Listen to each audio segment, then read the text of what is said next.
नमस्कार फ्रेंड्स, मी इथे तुम्हाला पालक भजी करून दाखवणार आहे। इथे मी पालकाची जुडी घेतलेली आहे। हे सर्व साहित्य आपल्याला लागणार आहे। आपण पालक जो घेतला आहे त्याला स्वच्छ धुवून घ्यायचा आहे। कॉटनच्या कपड्यामध्ये याला व्यवस्थित पाणी पुसून घ्यायचं आहे। नंतर आपल्याला थोडंसं वाटण तयार करायचं आहे। हे मिरच्या, आलं, लसूण, हे सर्व जिरी वगैरे सर्व बारीक करून घ्यायचं आहे मिक्सरला।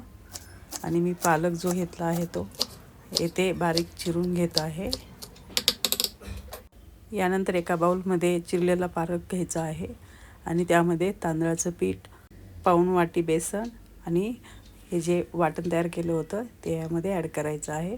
हळदी घेतली आहे हाफ टीस्पून आणि मीठ घेतलेलं आहे आवडीनुसार। हे सर्व आपल्याला असं एकत्र करायचं आहे। लाल मिरची पावडर घेतलेली आहे 1 टीस्पून। हे सर्व आपल्याला असं व्यवस्थित असं एकत्र एकजीव करायचं आहे। यामध्ये पाणी बिलकुलही टाकायचं नाही। तर इथे मी अगोदरच गॅसवर कढई गरम करायला ठेवली होती।